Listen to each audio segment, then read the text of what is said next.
केंद्रीय गृह मंत्री अमित शाह ने सीमावर्ती क्षेत्रों में सड़कों और बाढ़ के निर्माण में तेजी लाने का दिया निर्देश।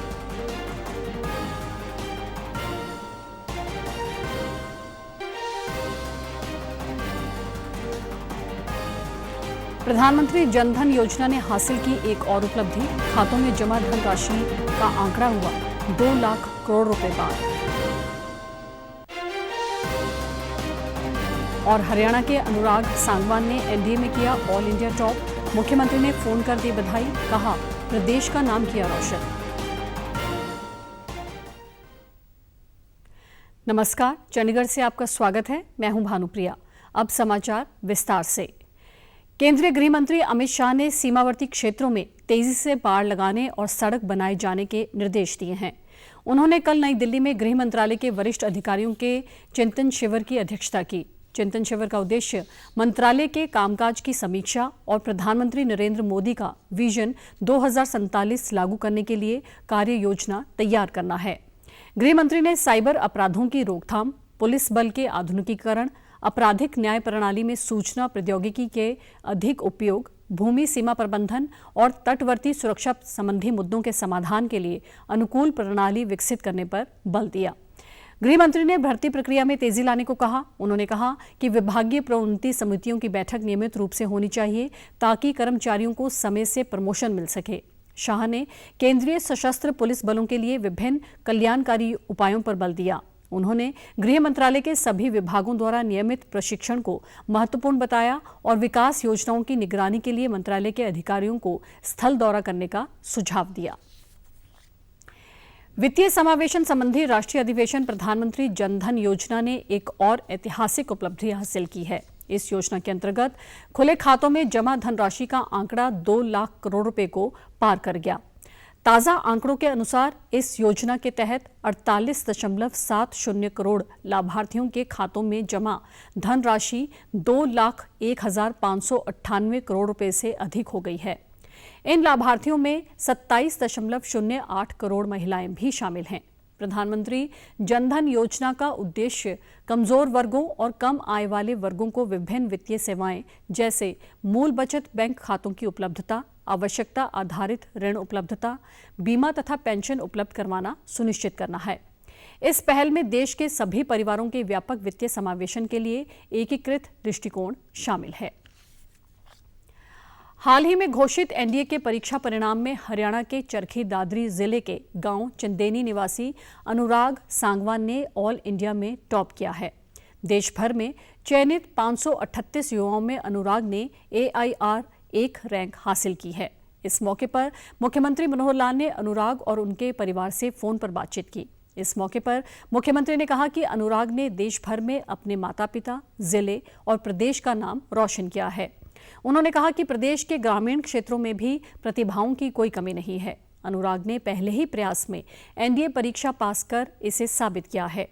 अनुराग ने 12वीं की परीक्षा दी हुई है, जिसका परिणाम आना बाकी है। बहुत बहुत बधाई, बहुत बहुत शुभकामना।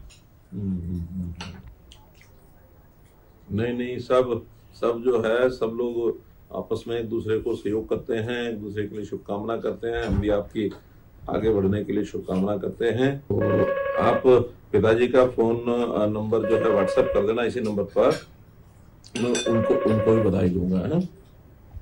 चलिए, बहुत बधाई आपको, बहुत। इस मौके पर उन्होंने अनुराग के पिता जीवक सांगवान से कहा कि उनके बेटे की उपलब्धि पर पूरे प्रदेश को गर्व है। उन्होंने कहा कि भविष्य में अनुराग और उसके परिवार के किसी भी सहयोग के लिए हरियाणा सरकार हमेशा तैयार है। तो कि आप लोगों का सहयोग ज्यादा रहा, क्योंकि आप माता पिता का तो बहुत बड़ा सहयोग होता है। अच्छा, बहुत अच्छा, इसने इतनी मेहनत करके और यहाँ ये पोजीशन पाई है, तो इसके लिए आपको बहुत बहुत बधाई, हमारी शुभकामनाएं। और कभी भी इस बालक के लिए आगे बढ़ने में किसी बात की आपको कोई आवश्यकता महसूस हो, आपको कोई हमारा सहयोग चाहिए, तो पूरा सहयोग करेंगे इसका। चलिए, बहुत बधाई आपको। राष्ट्रीय स्वच्छ गंगा मिशन NMCG ने करीब 638 करोड़ रुपए की लागत वाली 8 परियोजनाओं को मंजूरी दी है। एनएमसीजी के महानिदेशक जी अशोक कुमार की अध्यक्षता में हुई कार्य समिति की बैठक में परियोजनाओं को स्वीकृति दी गई। इनमें करीब 407 करोड़ की लागत वाली 4 परियोजनाएं शामली जिले में प्रदूषण रोकथाम के लिए हैं, जिसका उद्देश्य यमुना की सहायक नदी हिंडन की सफाई करना है। जल शक्ति मंत्रालय ने एक बयान में कहा कि ये परियोजनाएं समग्र हिंडन पुनरुद्धार योजना का हिस्सा है। उत्तर प्रदेश के प्रयागराज में 2025 में लगने वाले महाकुंभ की तैयारियों के तहत 7 घाटों के विकास की एक परियोजना को भी मंजूरी दी गई है। इनमें दशाश्वमेध घाट, किला घाट, ज्ञान गंगा आश्रम घाट और सरस्वती घाट शामिल हैं। इन घाटों पर स्नान और पेयजल समेत विभिन्न सुविधाएं होंगी। एनएमसीजी ने बैठक में बिहार और मध्य प्रदेश के लिए एक जलमल शोधन प्रबंधन परियोजना को भी मंजूरी दी है। बिहार में इस परियोजना से गंगा सहायक नदी क्यूल नदी में प्रदूषित जल के प्रवाह को रोका जा सकेगा। मध्य प्रदेश की परियोजना में यमुना की सहायक नदी क्षिप्रा में गंदे जल को आने से रोका जा सकेगा। उत्तराखंड के हरिद्वार में घाट विकास के लिए भी एक परियोजना स्वीकृत की गई है, जिसमें अखंड परम धाम घाट का निर्माण 2 करोड़ रुपए से अधिक लागत से किया जाएगा। पंजाब यूनिवर्सिटी चंडीगढ़ के centre for human rights and duties की तरफ से स्थायी कृषि के लिए फसल अवशेष प्रबंधन पर सत्र का आयोजन किया गया। इस दौरान पंजाब के प्रौद्योगिकी और पर्यावरण मंत्री गुरमीत सिंह मीत हेयर ने कहा कि उत्तर भारत में जागरूकता के बावजूद पराली एक अहम मुद्दा है। किसानों को पराली जलाने से रोकने के लिए उन्हें जागरूक करेंगे। विभागों के लगातार प्रयासों के स्वरूप पराली जलाने के मामले पिछले साल के मुकाबले 30% घटे हैं। विज्ञान प्रौद्योगिकी और वातावरण मंत्री ने कहा कि राज्य सरकार पंजाब निवासियों को शुद्ध हवा मुहैया करवाने के लिए वचनबद्ध है। मीत हेयर ने स्थायी खेती के लिए फसलों के अवशेष प्रबंधन विषय पर प्रोजेक्ट के अधीन उपरोक्त वर्कशॉप के प्रिंसिपल, इन्वेस्टिगेटर और coordinator professor doctor Namita Gupta द्वारा तैयार की रिपोर्ट भी जारी की। इस मौके पर खेती विरासत मिशन की तरफ से तैयार किया गया कैलेंडर भी जारी किया गया। प्रधानमंत्री नरेंद्र मोदी हर महीने मन की बात कार्यक्रम के माध्यम से करोड़ों लोगों के साथ अपने विचार साझा करते हैं और ये सिलसिला अप्रैल में 100वीं कड़ी के साथ आगे भी जारी रहेगा। इस विशेष मौके पर मन की बात कार्यक्रम से प्रधानमंत्री के चुनिंदा संबोधनों को फिर से प्रस्तुत किया जा रहा है। इस विशेष कार्यक्रम की कड़ी में हम आपको दिखा रहे हैं मन की बात का विशेष अंश। 29 नवंबर 2020 को प्रसारित मन की बात कार्यक्रम में प्रधानमंत्री ने छात्रों से आह्वान किया था कि वो अपने अल्मा मैटर से जुड़े रहें। उन्होंने कहा कि पूर्व विद्यार्थियों ने जिन संस्थानों से पढ़ाई की है, उन संस्थानों से वे जुड़े रहें। उन्होंने संस्थानों से भी आग्रह किया कि एलुमनी एंगेजमेंट के नए और इनोवेटिव तरीकों पर काम करें ताकि पूर्ण छात्राओं की सक्रिय भागीदारी हो सके। मैं पूर्व विद्यार्थियों से आग्रह करना चाहूंगा कि उन्होंने जिन संस्था में पढ़ाई की है, वहां से अपनी बॉन्डिंग को और अधिक मजबूत करते रहें, चाहे वह स्कूल हो, कॉलेज हो या यूनिवर्सिटी। मेरा संस्थानों से भी आग्रह है कि एल्यूमनाई एंगेजमेंट के नए और इनोवेटिव तरीकों पर काम करें, क्रिएटिव प्लेटफॉर्म्स डेवलप करें ताकि एल्यूमनाई की सक्रिय भागीदारी हो सके। बड़े कॉलेज और यूनिवर्सिटीज ही नहीं, हमारे गांवों के स्कूल्स का भी strong, vibrant, active alumni network हो।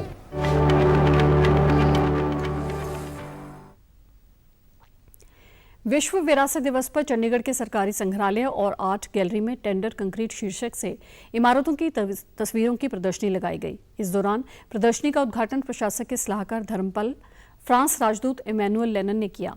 ये प्रदर्शनी 30 जून तक ग्रेट हॉल में देखी जा सकती है। इस दौरान इमैनुअल लेनन ने बताया कि शहर को बेहतर बनाने के लगातार प्रयास किए जा रहे हैं।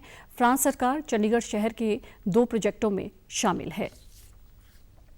अब खबरें फटाफट।